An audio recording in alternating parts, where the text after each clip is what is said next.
بسم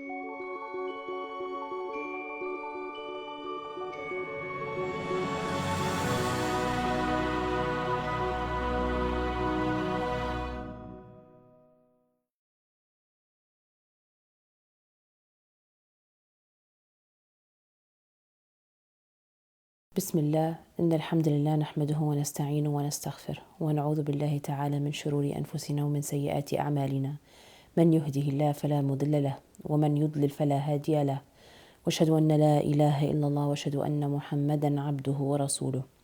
السلام عليكم ورحمة الله وبركاته. Inshallah, today's lecture will focus on women leading prayer in general. As you may have known that a couple of years ago there was this noise that happened when a woman-led Jumu'ah occurred in New York and I think California and other places in Europe. So we heard some noise about that, and I don't think that that was the first time that would happen, and not the last time, definitely, that's going to happen. When things like this happen, usually people either condemn it right off the bat, or some people are confused. They don't know what to believe, what is right, what is wrong, or some people just are totally support it. So hopefully we can shed some light on this issue today. Some of the students that are studying at Rawiyah College know that we're in the process of preparing a lecture series called Fiqh al-nisa, jurisprudence as pertains to women's issues. And they asked, they had a lot of questions around this topic and asked if we could, inshallah, learn about it together. So I myself went on to a quest to gather materials and look into what other scholars, traditional scholars, and modern scholars have said about the issue of women leading prayer. And under that falls women leading women, women leading men in prayer, women leading Jumu'ah and giving a Jumu'ah khutbah, and women's musallas, or as they're called, women's mosques or musallas in general. Like, can they have them? So, as I said, that I went on a quest gathering all of these great ulama's opinions. So, inshallah, I could learn about them and share what I learned about them with you. I will be quoting a lot from and referencing their works.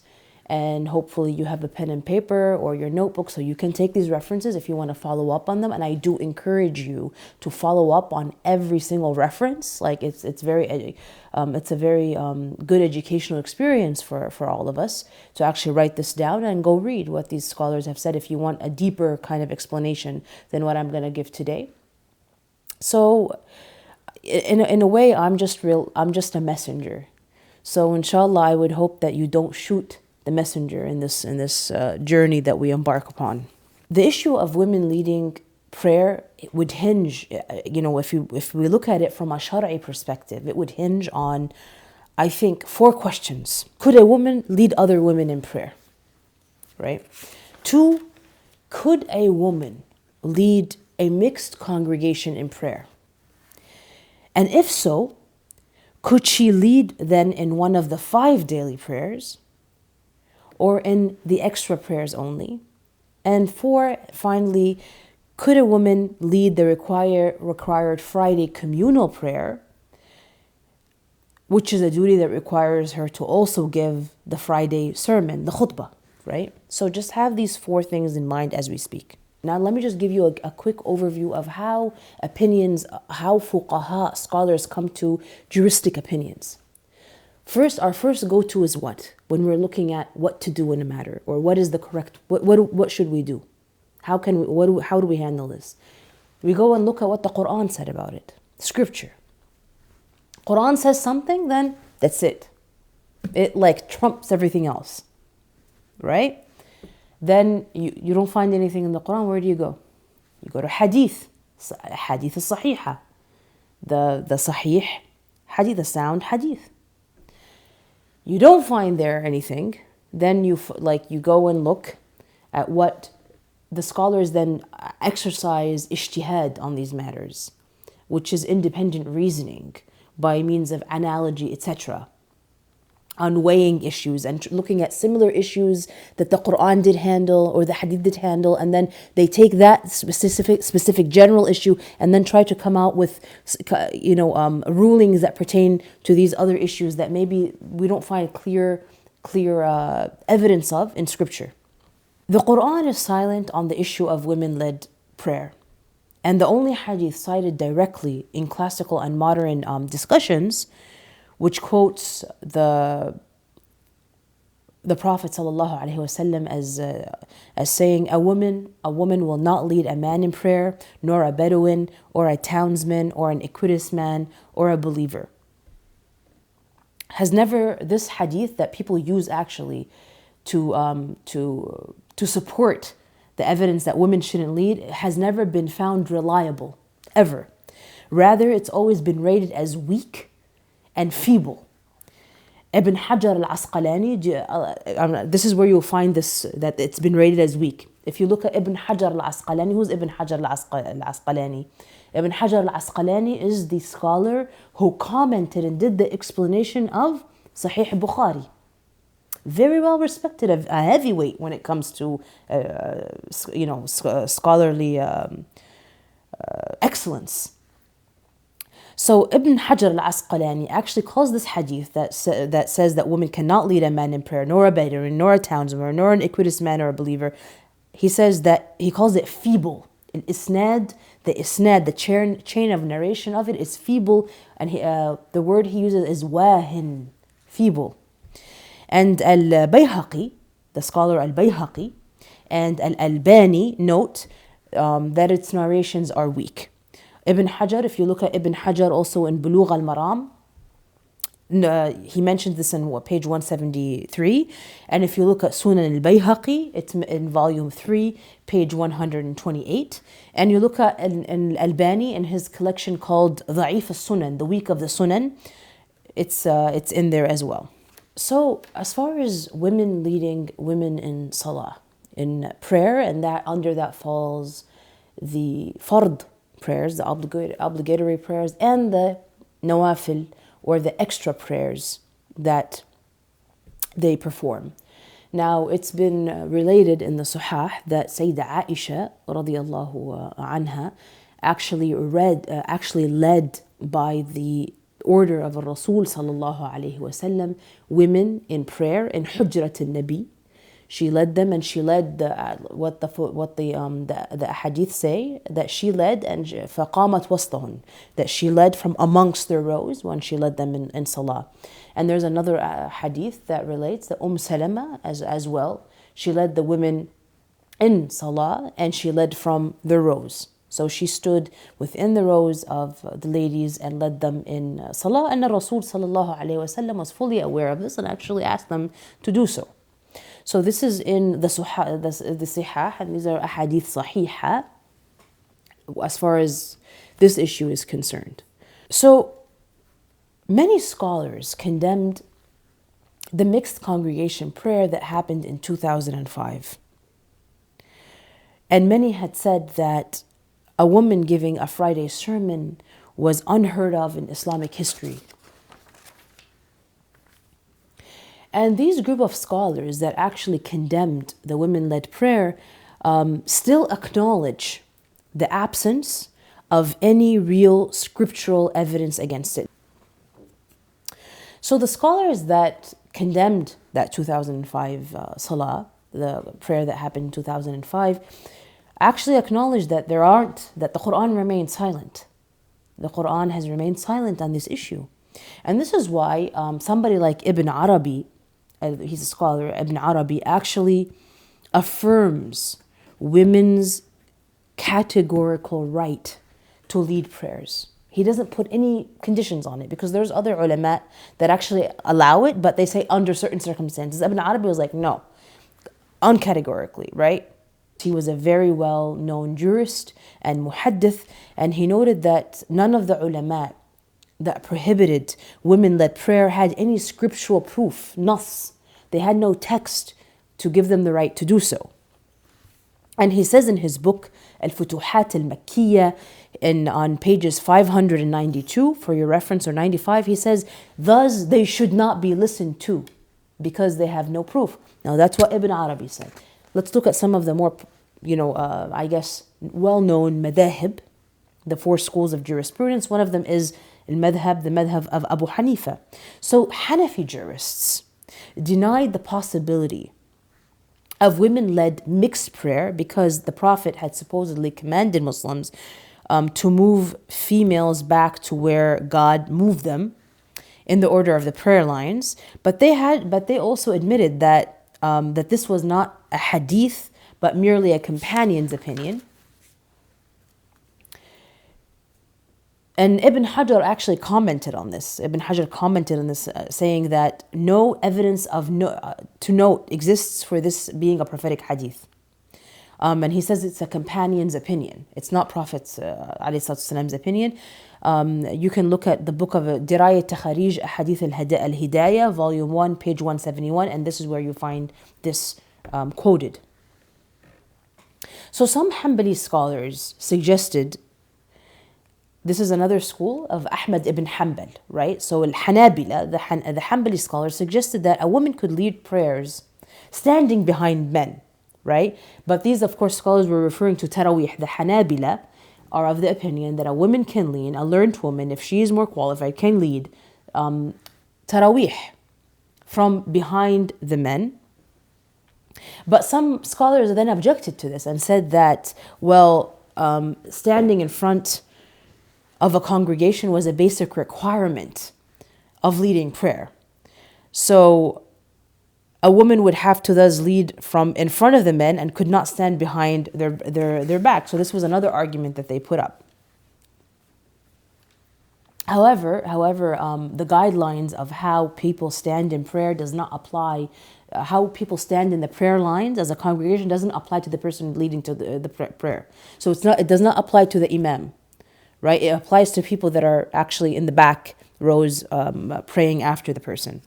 I mean, the main reason that men do not pray behind women in Islam is, I think it could be understood.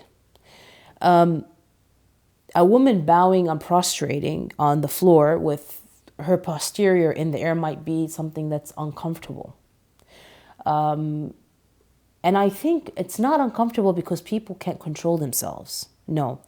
I think it's uncomfortable that we know, and I mean, let's not kid ourselves. There are perverts out there. That maybe that this is not going to be such a knowing that somebody might be like that exists in the congregation, like hiding or something. It's not a comfortable situation. So they're saying that a lot of the dis-ease arises from probably this more than anything else, and this is why the Hanabila and so even somebody like Ibn Taymiyyah said in his fatwa that women can lead from behind the men or behind a screen the salah. And maybe we do not as Westerners realize that this is very like this exists, like this perverts exist. I would not be comfortable praying like that in the midst of men. I just wouldn't, So it's understood that why there might be there's apprehension around this, and even the fuqaha. I mean, people think that this whole issue about this women-led prayer appeared just in 2005. No, the fuqaha talked about this. So I mean, you would imagine if all of these scholars, and I haven't even gotten through maybe half of them, what they said, they've been in discussion and dialogue about this, that there was talk about this issue. I mean, if it wasn't something in their consciousness, why would they even state it, right? So just keep that in mind.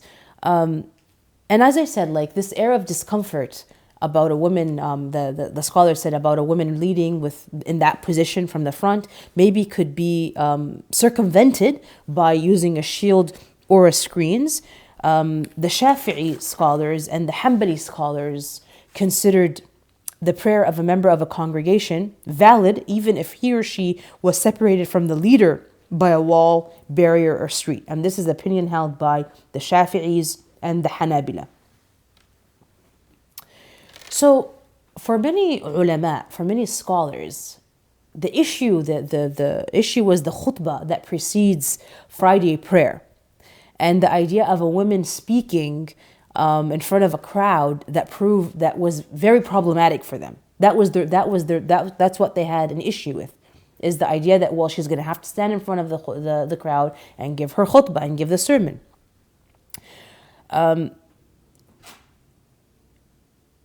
And some the scholars at that time that came up with this fatwa about the Jumu'ah and her giving a Jumu'ah, they said that the problem arises that hearing a woman or seeing a woman speak might actually and result in like a lot of fitna, social strife, fitna. But the thing is that according to this logic, you see, this is where this logic falls on its face, because according to this logic, whether reading the Quran aloud in prayer or delivering a sermon by speaking aloud before women, a woman is essentially, the ruling they follow, as I said before, is that they consider that the voice of a woman is part of her nudity. So they're saying, well, if her voice is awra, her voice is considered part of her nudity, then her standing in front of the people giving a khutbah or reading Quran and Salah, and men are like listening, then you can't. It's going to be tempting to men.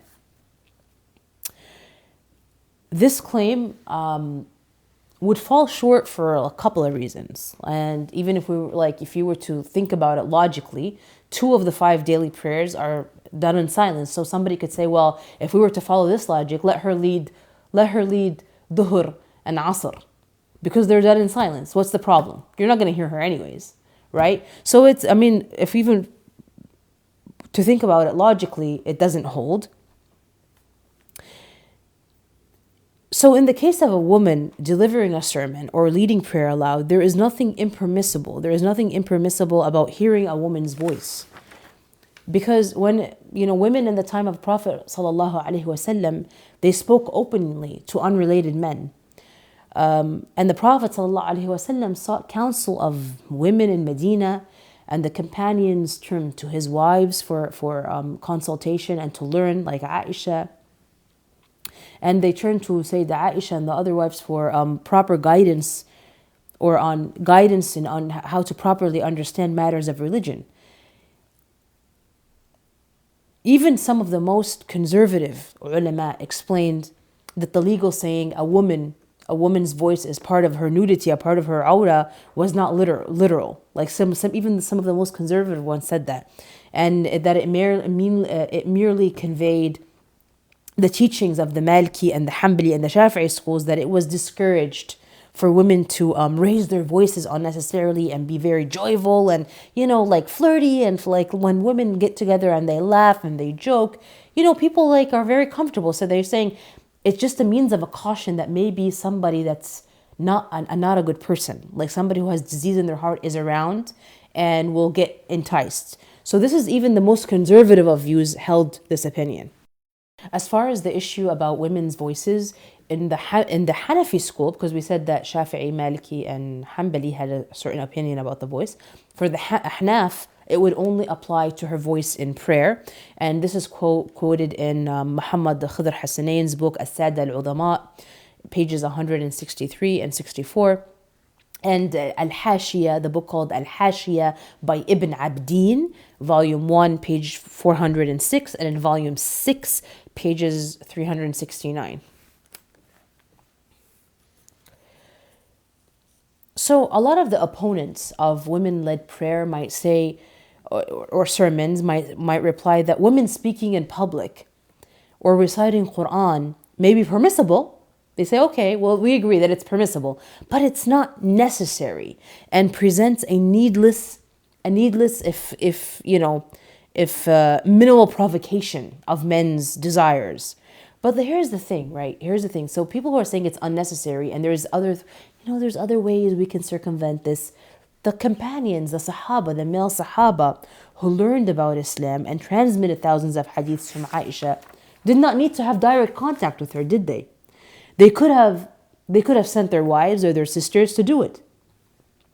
as intermediaries, right? Necessity has never been part of the equation. You see, it wasn't the Sahaba say, "Oh, this is out of necessity we're doing this." A lot of the Sahabas that learned with Sayyidah Aisha could have sent their women of their household to learn with her and then convey it, right, to them. So this idea of necessity, women going out, well, yeah, she should only speak out in public if it's necessity. If she should only do this, lead and this if it's out of necessity. That did not hold for the Sahaba, because they interacted with the Ummahat al-Mu'mineen and learning without this whole question of like, it's a darura, right? We're only doing this darura because, as I said, they could have sent a female member of their household to do it. They didn't have to show up in person. The Mufti of Masr, the previous Mufti, the ex-Mufti of Masr, Ali Jumu'ah, Shaykh Ali Jumu'ah himself notes that Sharia has no problem with women reciting the Quran in public. And this is something that we'll raise, that even a lot of the people that oppose women reciting, like women-led prayer or women giving sermons, etc., they still applaud the musabaqat al-Quran, the Quran recitation competitions that are held by Saudi Arabia, they're held by Qatar, they're held by a lot of countries, Malaysia, you understand, where women reciters sit there and there's shuyukh on these panels listening to them recite away. So it's interesting that some of these same people that hold these opinions will still sit in these judging panels where women are reciting Quran. So just something to think about. And Ali Jumu'ah, he states this, that women can actually recite Quran publicly, no problem. He states this in Fatawa al-Nisa, page 486. Aside from the question about women surrounding the sermon itself, the khutbah of Jumu'ah, the specifics for leading Friday prayer are open to debate. Leading a Jumu'ah is no different than leading a regular daily prayer in the masjid, in the mosque. The requirement that Friday prayer, the Friday imam or the Friday preacher has to be male stems from the broader prohibition on women leading men in mixed congregations, not leading Jumu'ah per se. So the controversy or the prohibition stems from the idea of women leading men or women leading mixed congregations that has nothing to do with the Jumu'ah per se. You understand? The opinions that are against it, such as Ali Jumu'ah, still note that the great 10th century jurist Tabari, some of you who have studied tafsir with Rawiya College have heard a whole lecture dedicated to, I think, or two, to Imam al-Tabari. He was one of the greatest mufassirs. So even these scholars that opposed women-led prayer still note that the great 10th century jurist Imam al-Tabari had allowed women to lead prayer categorically, no restraints. And as well as two of Imam Shafi'i's leading students, Al-Muzni and Abu Thawr, as well allowed it. So a big group of even Hanabila, of Hanbali scholars, had allowed women to lead men and women in the optional nightly prayer, Taraweeh, in Ramadan, if the women in question were more learned in the Quran and all the available males ignorant, and also provided that the women stood out of, this is the Hanabila's opinion, that stood out of men's sight behind them. This is quoted in Al-Bal'abi's Kashf al-Muddakharat in volume 1, page 172. You'll find this quoted in there. Also, Ibn al-Jawzi was one of the Hanbali scholars, one of the Hanbalis who held this position that women can lead Taraweeh from behind a man or hidden behind a screen. And this is quoted in Ibn al-Jawzi's Fatawa al-Nisa, Ahkam al-Nisa, page 23. So, you see that these guys that I've just told you about, Imam al-Tabari, Imam al-Muzni, Imam Abu Thawr, these are Shafi'i scholars, right? These are not considered lightweights in the matters of scholarship. Tabari was so respected that he was such a respected jurist in Baghdad and beyond, that there's a whole madhab that formed, using his methodology. Although it eventually became extinct, Tabari's madhab flourished among Sunni ulama for over 2 centuries after his death. And just decades after the Tabari died, a leading intellectual historian considered his madhab counted his madhab as one of the accepted 8 madhabs to follow in jurisprudence, right? So this is not just some nobody that comes and says he allows women categorically to lead without restraint salah prayers. And Abu Thawr also constituted his own madhab, which attracted numerous followers in areas such as Azerbaijan and Armenia. Al-Muzni was one of the main disciples and students of Imam al-Shafi'i. And his teachings, actually, the Muzni's the production of al-Muzni became the basis for a lot of the books of substantive law in the Shafi'i school. So as I said, these are very heavyweights when it comes to our deen. And these were the opinions they held.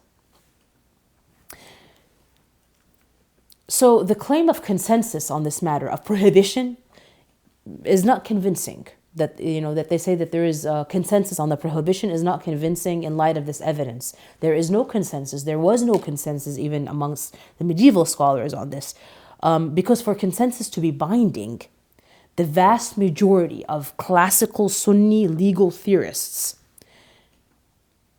allowed no difference of opinion. They said that in order for an opinion to be binding, there can be no difference of opinion amongst the jurists, the qualified scholars of an era. And we see that, some scholars, they base their prohibition saying that, well, there's no ifs, ands, or buts. There's a consensus that it's prohibited. But obviously, because we have seen that Imam al-Tabari has an opinion on it, and Muzni, Abu Thawr, Ibn Arabi, etc., etc., etc., then there is no consensus on this. Some might say another argument that somebody might come up with is that, well, scholars back then didn't come to a consensus on this, but scholars now have come to the consensus on this. So the Shari'i reasoning, the Sharia principle that they would use here is that an early diversity of opinion is erased and replaced when later scholars come to a consensus on this. This is not agreed upon. This thought process is not agreed upon. Because as the 14th century luminary Az-Zarkashi reminds us, that it's not the rock solid consensus that quashes all objection. It's only probable consensus. And more importantly, you have a roster of the greatest medieval legal theorists who denied that consensus wiped out the dissent of earlier scholars. For their arguments, they said that their arguments remain valid as if the dissenting scholars were actually sitting in the debate with the modern scholars. So the ulama, the modern scholars that are saying, well, because we have come to a consensus on this, then our opinion holds more than the diversity of opinion or the non-consensus that medieval scholars had. Imam Zarkashi was like, no. The dissent of earlier scholars holds until this day as if they're sitting at the table with you discussing it today. And as Imam al-Shafi'i said, he says, madhabs do not die with the death of their practitioners. And this is quoted in Imam al-Zarkashi's book, Al-Bahr al-Muhit, volume 3, page 574 and 77. And you can look also at Juwayni's Al-Burhan, volume 1, page 456. So this whole diversity, this whole issue saying, well, even if people like Imam al-Tabari, Ibn Abu Thawr, Al-Muzni, well, there was no consensus then. Back then, we're now of a consensus. This opinion does not even really hold as well. So scriptural evidence about women leading prayer were slim, right? But once again, hadith played a very important role in determining its validity or not. The proponents of women leading men in prayer always cite as proof the hadith of the female companion Waraqah. This is the most famous thing that they cite. In this hadith, the Prophet ﷺ instructs Waraqah to lead her household in prayer, and even he assigns an old man as a mu'adhin, as somebody who can call out the adhan, the call to prayer for her, and so she can lead her household in salah. And even the medieval scholars who were opposed to women-led prayer acknowledge that the word household, ad-dar, used in the hadith, should be assumed that it's men and women, because there's some scholars that came up with another hadith about Waraqah and said no. Prophet Muhammad said you can lead the female people, the female members of your household, right? So the hadith says you can lead your dar, your household in salah. You can, and this is quoted in al-Mughni. You can look at Ibn Qudama's al-Mughni in volume 2, page 33.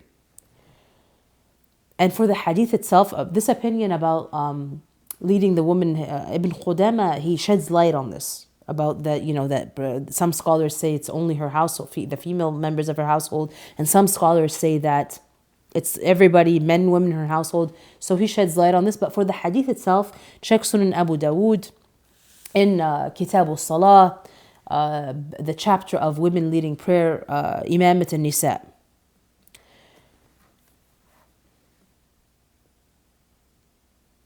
So this hadith, in comparison to the previous hadith banning women-led prayer, remember I just spoke to you about the women leading prayer hadith that Ibn Hajar al-Asqalani called it feeble, right? That a woman cannot do this and this. He called it feeble. And so this is the second hadith now. This is the second hadith.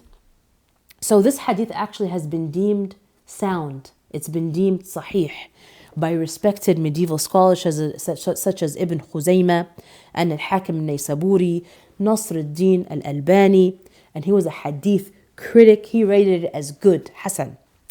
You can find the sources for this in Ibn Hajar's Bulugh al-Maram, page 176, Al-Hakim al-Mustadrak, volume 1, page 203, Al-Bayhaqi Sunan al-Bayhaqi, volume 3, page 186 and 87, and in the book of Al-Albani, Silsilat al-Ahadith al-Sahiha, volume 1, page 548. And also in Sahih Sunan Abi Dawood, volume 3, page 141. It deals with all this issue surrounding the Hadith of Umm Waraqah.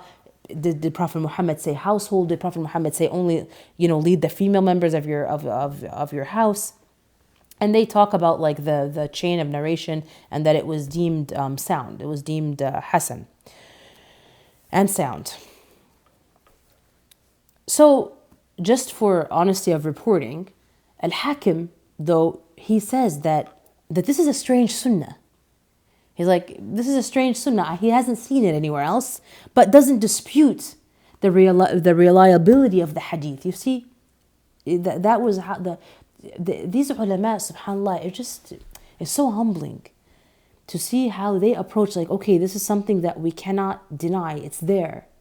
Like, even though I might not have heard of it, it might be new in my eyes. It might be something that I live in a culture that I'm not used to, but it's there. You understand? This is like being, like, really trying to seek the pleasure of Allah. What's the most pleasing to Allah, and how we look at rulings. Now, I just want to say something before I proceed. And I probably should have said this before I talked about the issue of women-led prayer. I, inshallah, would like to just point out something to all of us, that you do not approach what I'm saying and the information that I'm giving you by fatwa shopping. Because what happens is that some people would actually like quote a scholar, a very conservative scholar, on his opinion about women leading. Well, they'll say, oh, Ibn Taymiyyah said she can lead from behind the men. But at the same time, these same people would leave everything else that the alim said, right, on a matter that they actually should follow. They will leave everything that the alim say and take this one lone opinion, take his one opinion on this matter because it fits with their preconceived notion of what they're looking for when they're asking questions.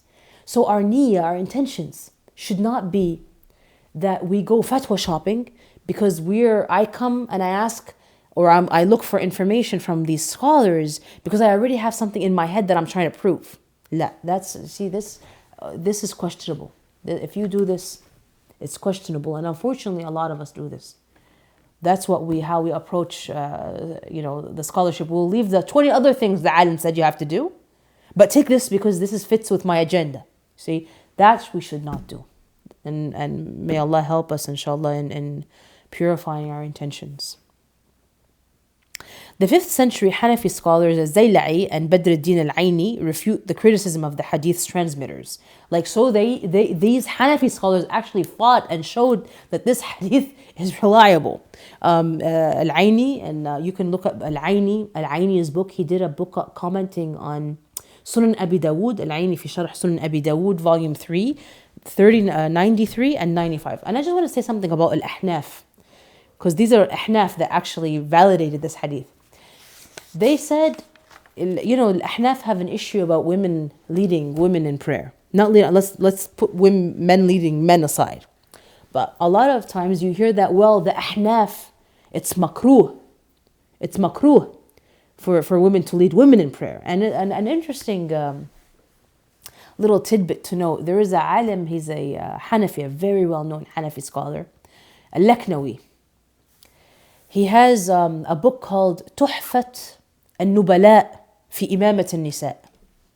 He talks about imama, the idea of imama of nisa, period. And that's a very enlightening book. He said to the other ahnaf that said this is makruh, بتكرهوا ليه? Why? Why make it makruh when your mothers of the believers did it? He's like, I don't understand the logic. ليه? Why? And of course, as we just learned, or we just discussed, that it was mainly about the women's voice issue, right? So if that doesn't even hold, he said to them, why بتكرهوا ليه? Why? Why is it makruh? Why is it disliked? Makruh means disliked. Why is it disliked if your mothers of the believers did it? So you're telling me that Sayyidah Aisha leading the women in Salah and Salama leading is makruh? I mean, it's kind of incredible, right? So there's 2 versions of the Hadith of Waraqah.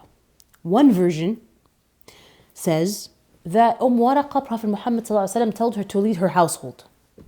And in that version, it passes through this version passes through the reliable narrator, scholar Walid bin Abdullah bin Jumay', right? And it passes I think through about 8 transmitters. I think, if I'm not correct, 8 transmitters that actually agree that this is how the text of the nas of the hadith is. On the other hand, there was a scholar called al-Darqutni, and in the Darqutni's book called Sunan al-Darqutni, you find this one lone uncorroborated hadith about, Prophet Muhammad, he added that piece about the women, that Waraqah was told that she can lead women in prayer.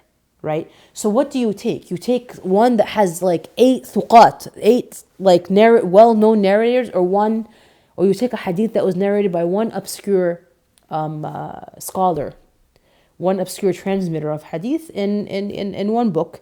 There were scholars that said that Darqutni actually is book, because there was other strange things in the book and weak things, that he actually probably was trying to compile all the strange and weak hadiths in one book.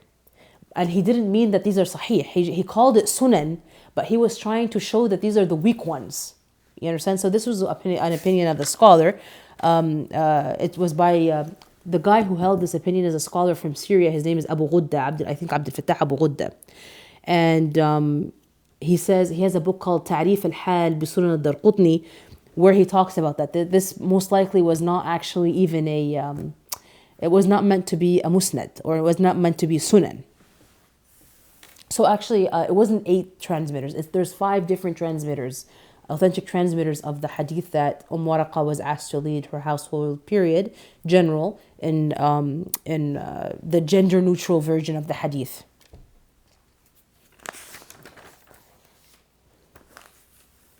So this issue of women leading Salah, or women leading men in prayer specifically, the case of women leading men in prayer is very rare, right? With no Quranic verse to support it, or other hadiths such as the Waraqah hadith, or compelling analogical evidence. So you have the hadith for this case, you have the hadith of Waraqah in its two versions, right? There is the widely attested majority version, that's affirmed by a master scholar renowned for his expertise in additions to the text of hadiths. On the other hand, there's an isolated narration of it, vouched for by an accepted but obscure scholar. And it's the thing that stands out is that,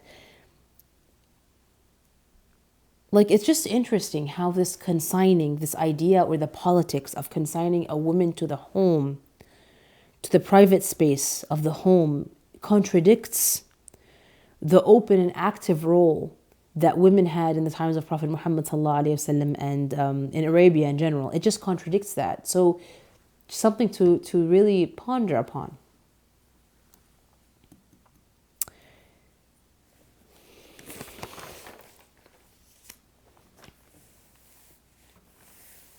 So the idea of women-led mixed congregation prayer are not an established practice in Islam, in the Islamic tradition, but they're not as rare or unprecedented as one might think.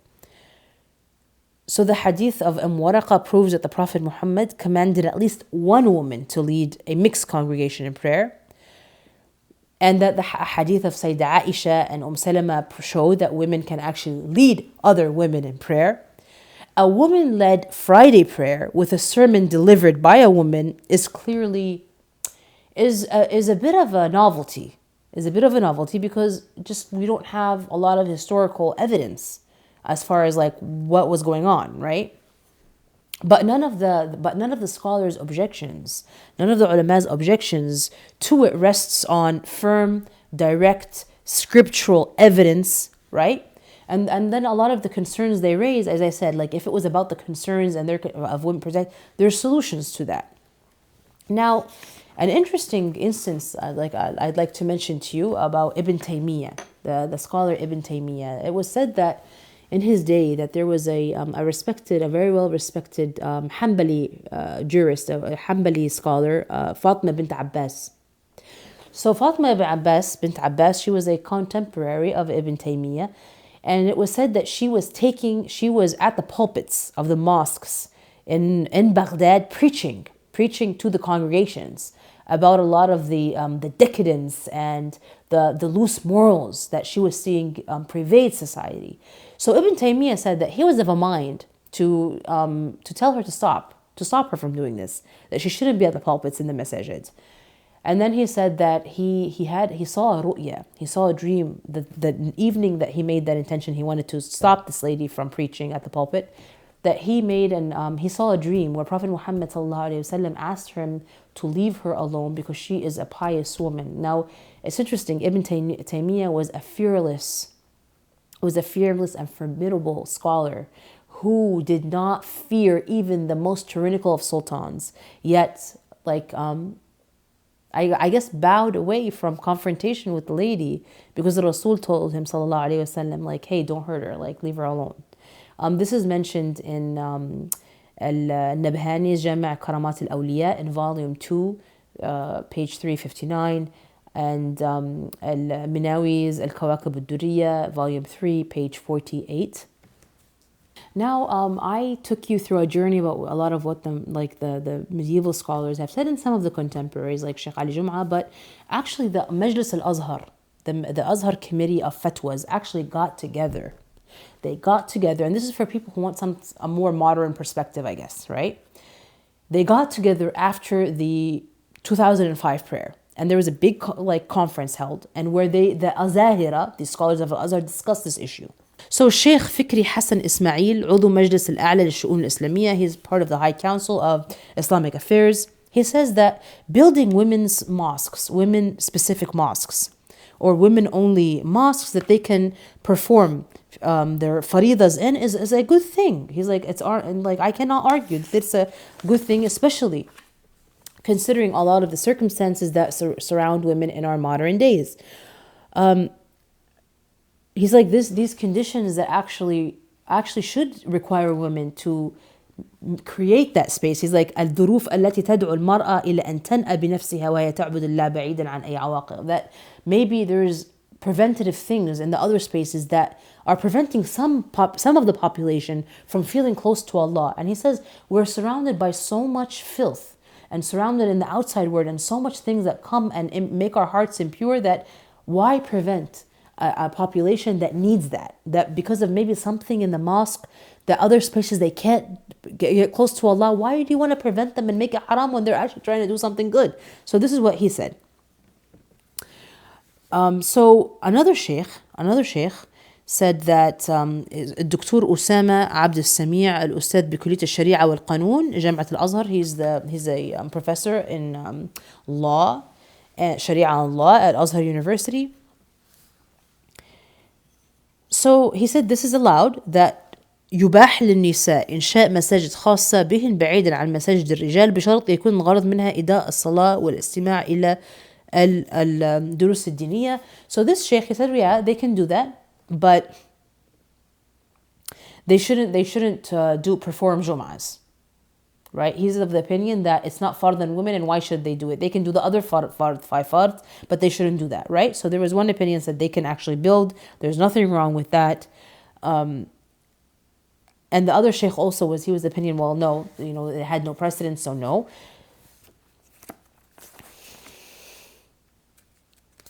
But they were both okay with them actually building women-only masajid, right? And then there's a sheikh called a sheikh, and then he was part of the committee as well, a Sheikh Mahmoud Ashur Wakil Mashyikhat al-Azhar. He's actually the like the VP, you would say, in modern times of Mashyikha, the Mashyikha of the Shuyukh of al-Azhar. He said إن إنشاء مساجد خاصة بالنساء مباح شرعا فلا بأس أن تكون هناك مساجد خاصة تصلي فيها النساء. He says, first of all, he's like, there is no shara'i prohibitions against establishing women-only mosques. Right? And he says there is no problem because Rasul sallallahu alayhi wasallam used to actually have Aisha radiallahu anha do imama from an-nisa, and she used to stand in the midst of them. And he said, and from this, he's like, I derive that women-only masajid are okay. There is no problem with that. And he says, and as long as only women are in there, he's like, as long as it's only women, she can actually say the adhan, because there's, it's not to the public, and they can actually recite Quran out loud. He says that, and his opinion about Salat al-Jum'ah, he says, وبالنسبة لأداء صلاة الجمعة في مساجد النساء أكد الشيخ عاشور إن صلاة الجمعة ليست مفروضة على النساء ويجوز لهم إداؤها. He says that, well, it's not fard on women. He's like, but they can do it if they want. He's like, it's like a sunnah, like any other sunnah. He says, and وإذا قامت, and he says, وإذا قامت امرأة بإمامة النساء وخطبة الجمعة في هذه المساجد المستقلة فلا بأس بصلاتهن. He says, and if the women take it upon themselves to actually perform a Jum'ah with a khutbah, with a proper khutbah, he's like, I don't see the harm in that. He's like, there is no harm in that as long as they know that, it's not something that they have to do. He's like, it's something that's sunnah. And this was what Sheikh Mahmoud Ashur, Wakil Mashyikhat al-Azhar, was saying. Now, there was someone that was totally against it. And as I said, for being objective in reporting, is Dr. Muhammad Abu Layla. He is head of the Islamic Studies Department in Al-Azhar. He actually is against the idea of a women's masjid, period. But his reasons are more political. He's saying that actually creates division. And he says that it gives room for people who are Islam hate mongers. It gives them ammunition against us to say that, well, women are establishing this because they're oppressed. So that was his apprehension against this. But as I said, it should not be either or. I'm of the opinion that if it's not, you don't do it with an agenda. You're doing it really to get close to Allah, and you're addressing needs of a community. And you also, you be mindful of what you say and what you put out there to the public. So as you see, I'm looking, and I haven't really even, I'm just mentioning tidbits of the available scholarship. I mean, it's impossible to go through every single book that talked about this. But the idea of women's space, I guess, like women having their own mosques, for example, we see this, there was one that was established in Holland around the time that whole 2005 prayer happened. And then there's some that are being established also in North America. So a lot of people are saying, why? What's the need? Why? It's just creating a division amongst the Muslims. So here's the thing. And I'll tell you where first of all, let me tell you my personal opinion about women leading men and women leading women. Those of you who know me, a lot of the women who study with me and know me, and come to my home and spend time, and then the time of prayer comes, I never lead. I always have like one of my students lead the Salah. Even in our biggest events, like we have a yearly event called Shaykha Fest, where 300 women show up. It's always my student that's leading. I never lead. For me, prayer is a very private thing. It's very hard for me to be in congregation when I'm praying. Like it's a very private thing. It's the time when I really, really I feel like I'm throwing myself in Allah's mercy, and I don't like doing that publicly. I don't like doing it publicly, and I'll say that. And as I said, all of these that we just mentioned are opinions. So as we've talked, these are all opinions. There's a camp that says it's prohibited for women to lead men. They say it's prohibited for women to lead not something that's not like Taraweeh, and not to lead from the front, to lead from the back. Some people don't like women leading women, right? And as I said, since there is no scriptural evidence, these are all opinions and none are binding. My own personal feeling on this is that given how I feel about even leading women, I would not lead men in Salah. I don't feel comfortable doing that. And I think looking at how the scholars dealt with this, everybody had an opinion about it. Everybody had an opinion on the logics of why they say what they say. And we should not condemn people without looking at the bulk of material that's there and really trying to see, trying to get to trying to see what is it that I feel is most pleasing to Allah in my heart, right? So I think we should have that in mind always when before we act as the haram police and start making takfir on this person or this person, or being suspicious of people's intentions or their lack of faith, or they're saying that they have an agenda because they perform such things. Now the idea of women's spaces or women's musallas, I call them musallas, prayer spaces. And it's interesting why I think I need to tell you why I call them musallas. You can call it a mosque, is because for a big bulk of the time that I was studying the religion, I was in the Middle East. Now in the Middle East, it was very common to have musallas. It's women dedicated prayer spaces, and there is no men. It's a women's musalla, right? A whole space in a building. We had it in my university when I was studying. I've seen it in Al-Azhar. I've seen it in Ain Shams.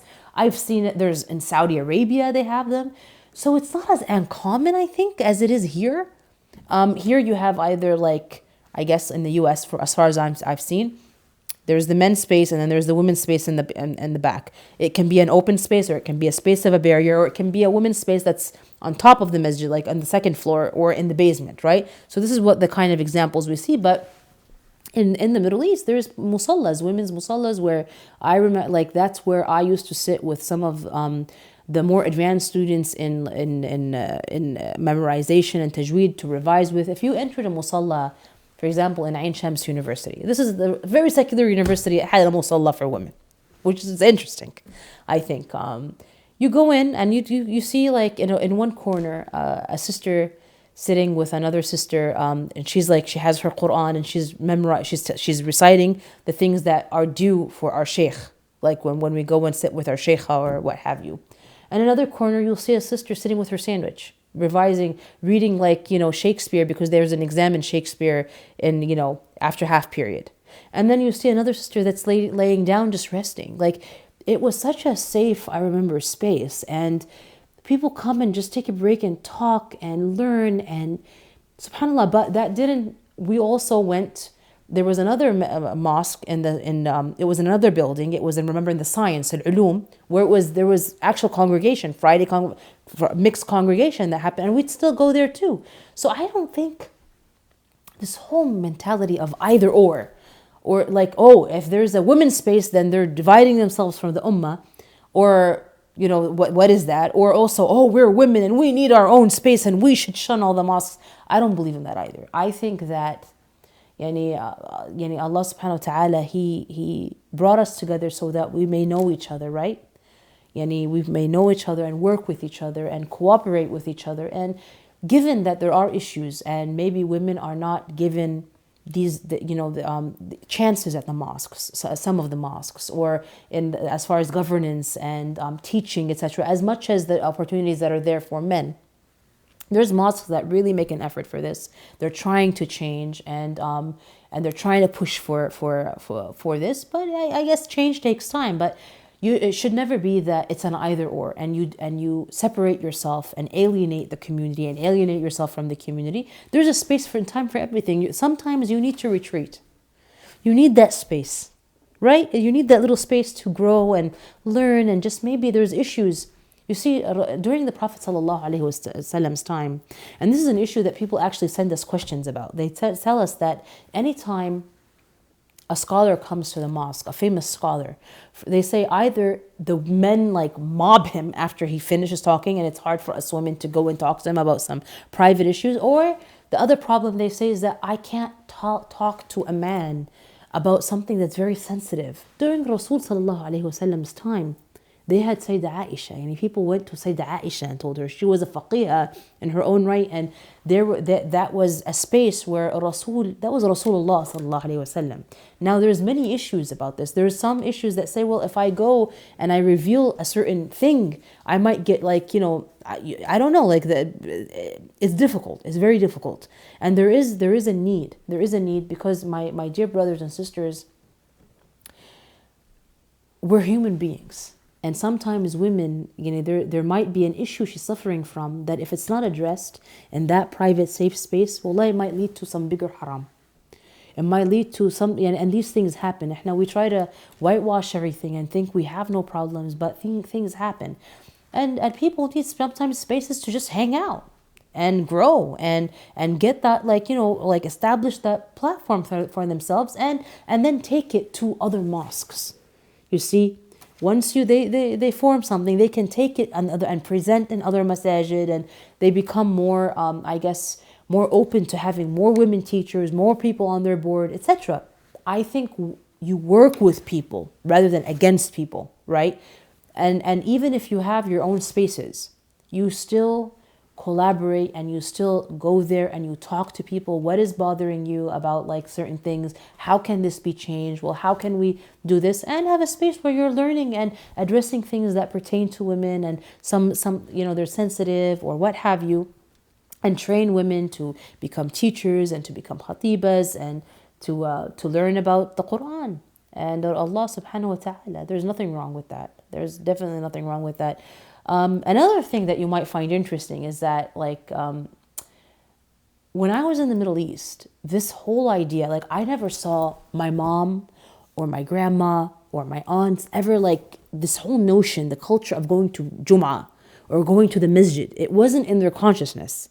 This is something, and I guess there's probably anthropological reasons for how that came to be the case in the Middle East or in these areas. But I wasn't raised in a culture, the masjid going culture, right? So perhaps, and this is a call to all the fuqaha and those lovely scholars out there, that perhaps since things are changing and we do live as Western Muslims in a community where the needs have changed, and you see that there's been a call, there's been different initiatives calling for different things. There's an initiative called Side Entrance that takes different pictures of like women's space. So you're seeing there's a need. Perhaps maybe, inshallah, that some ijtihad be exerted in this matter of women-led salahs in women's mosques. So inshallah, like it doesn't become something where people are condemned when they do it, or something that is, I guess, like that just spirals out of control. If I have said anything that is wrong or a mistake, it's from my own human frailty and shortcoming. If I have said anything that is right, it's by the will and guidance of Allah subhanahu wa ta'ala. I ask Allah to forgive me and you. Wassalamu alaikum wa rahmatullahi wa barakatuh.